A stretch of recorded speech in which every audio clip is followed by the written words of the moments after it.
Hey everybody, what is up? Wavejump here and welcome back to my video. Today, I want to go ahead and talk about Minecraft 1.13. Now, sorry by the way if the title seems a bit clickbaity, but it's true. And Minecraft really is changing a lot in this next update, but most users won't really notice a huge difference.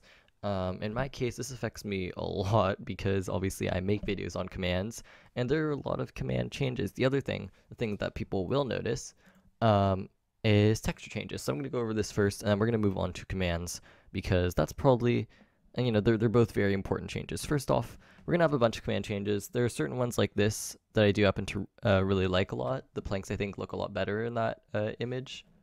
But there are a few that I just don't really like as much, that just look wrong to me. This one, to me, for example, doesn't really feel right. And the birch log almost looks blurry. I have mixed feelings on that. The obsidian I really don't like. You could, of course, just Google 1.13 texture changes and you'll find it. Phoenix SC has a great video on it. But you could tell there are a lot of just different different texture changes that can be both good and bad. And it's completely subjective. Some of you will find these, great. Some of you will find these awful. But the consensus I've seen so far is that people don't really love them very much. Anyways, moving on, the thing I really wanted to talk about was commands. And commands are something I really am not happy about in terms of how they're changing, because they're gonna feels like a bit more complicated. So this is just stuff, for pre-existing worlds, but here's the type of stuff that will affect us. So now case sensitivity is worse in commands. Sometimes they're really strict, but for example, scoreboard objectives, you can't add caps anywhere there. It has to always be lowercase. Effect is changed, and this is one of those that I just find really weird as a change. It kind of makes sense. Instead of effect, it's effect give, but also I feel like the word give is just pointless, and they switched around effect and entity and clear, in that, and it's weird. That isn't a huge deal to me, but it's also, a lot of these changes are going to break like every single map ever. So the clone command has changed. This one I'm not like hugely mad about because I don't really use it too often. But obviously if you use clone a lot, this could be a big issue. Fill command, this one is a bit more important to me. But the good news is that the core of the command stays the same. But it's a bit different now, and I just feel like it could stay as is. Now, before I continue on and go into execute difficulty, game mode, and scoreboard, I wanted to go ahead and mention that the main justification for this is kind of less errors and faster speed. So the idea is that commands will execute faster, but I'm gonna keep reading these to you because you all, those of you who watch me are fairly, you want to know about commands for the most part, so I feel like it's really important that I cover them. So execute, this one is probably the most annoying change to me. Execute has been changed to 4 different commands. So there's /as, which runs the command using the entity, but doesn't change the position, /at, which uses the position of the entity, but doesn't change the entity. Offset runs the command, using a separate X, Y, and Z. Detect runs, detect actually I could get behind as a separate one because execute detect just gets really long. But I feel like this stuff right here, do we really need to, separate execute into 4 different commands to speed it up? It just seems really, or to simplify it even, it just seems really weird to me. For example, my execute video would now have to be, just to cover execute, I would need like 2 videos, given that I typically cover 3 commands a video, which is not good. And obviously these may sound a bit selfish, but they are, indeed the case for me. As, at, s, detect, stone, say, stone. That just doesn't sound right to me, honestly, after getting used to it. Now, I should mention, this is 18 days ago that this is posted, and as far as I've seen, there haven't been any updates to it. But I haven't really you know, I kind of saw the title at first, and then I saw somebody tweet about it and went and looked at it and went, oh yeah, I should probably make a video on this. Difficulty. You may have gotten used to, for example, saying the difficulty using numbers. So, for example, I typically do difficulty 0 or difficulty 1 for peaceful and easy, but now you have to use, say, slash difficulty peaceful or slash difficulty normal, and you can't do slash difficulty P, it looks like. Same thing for game mode. So you can't do game mode 0, game mode 1. You would have to do something like game mode adventure or game mode spectator, and you can't do the shorter forms of it. And tab autocomplete makes this a little bit easier, but it just feels, again, unnecessary to me. Scoreboard. Data tag is removed from its commands. They're no longer needed. Not wholly sure what that's about right now, but also I don't have the scoreboard syntax in front of me. Entity selectors. Certain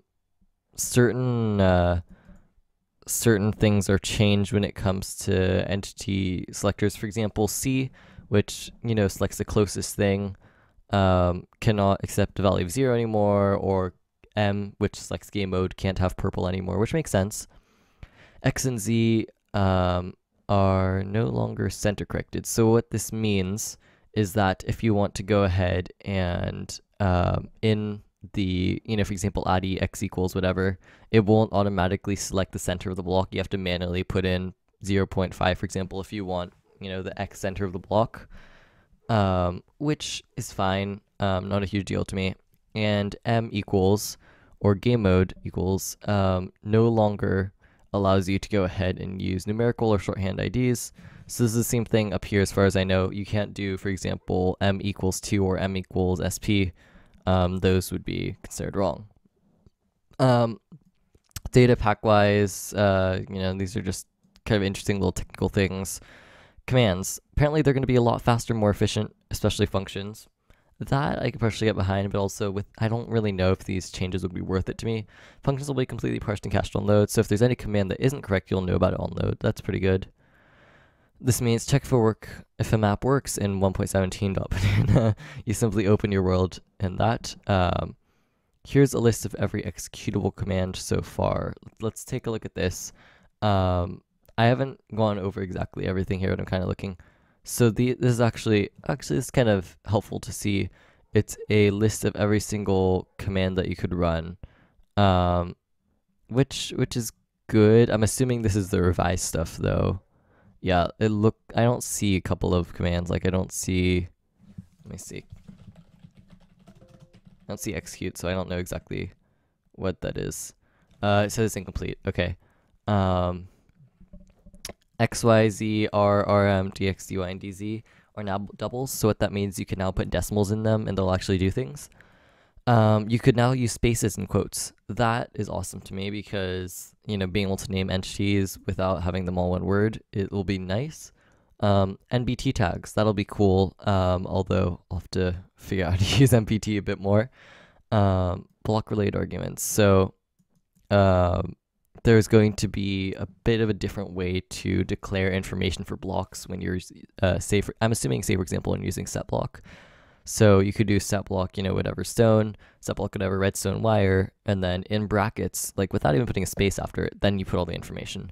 And I feel like this right here, I do understand. It does make a bit more sense to me because it just makes it easier. It's always been a little bit unclear as to where to put data tags in each command, so having it right there, I could totally understand. Okay, if you don't add Minecraft beforehand, it'll still be fine. You need to use tags that already exist. You can't use a custom tag or anything within the values of the block. So, for example, as you can see here, you can't use doesn't exist on stone because the stone doesn't have a property called doesn't exist. Or redstone wire's property you could set to 1, but you can't set to Tuesday because Tuesday isn't the correct value. The MBT value works as you'd expect, which is good. In the context of testing for blocks, only the states you provide will be tested. So if you test for redstone wire power is 15, it will only check for power. It'll kind of ignore if it's facing north or whatever, which I'm assuming is an efficiency thing because it probably wouldn't test for it either way. In the context of setting blocks, any states you provide will be set, but anything missed out will be default. So I guess what this means is, say for example, I were to set a log with a variant of oak, then it'll place log with variant of oak, but then it'll just go whatever to the default position is. So I could, for example, specify the direction that it's facing, but otherwise it'll just default. But I'm pretty sure that was what it was before. I could be wrong. If you set redstone wire power is equals 15, it'll set power to 15, but north will be a default value, right? There's no such thing as a block data value in 1.13. It's either a different block or state. So I guess block data is no longer a thing anymore. It sounds like it's going to be all done using block states, which I don't really use block data anyway, so I'm perfectly fine with that personally. But anyways, we've been recording for almost 11 minutes now, so I wanted to go ahead and ask you all, what do you think about these changes? I so far am not at all excited about these changes, but of course, everybody's opinions could be different about this. You could find this an amazing idea, and I welcome to your opinions of what you think about it. I would like to, as always, thank you. As always, thank you. Yeah, that makes sense. As always, thank Betanoir and Shatter on Patreon for supporting me. If you want to go ahead and support me financially, you can go ahead and click the link in the description below and help support me in exchange for some rewards, mostly on my server. And once again, if you aren't subscribed and you want to see more content covering important 1.13 changes or commands generally, go ahead and subscribe, because I do this content every week. If I don't have a command tutorial out this week, that's just because I'm actually gone for like 3 weeks, and this video is going to go up one of those weeks essentially, or I'm really busy. So I'm sorry if I don't have a command tutorial, but I'm going to try to get an extra command tutorial out this week so that we have still one each week.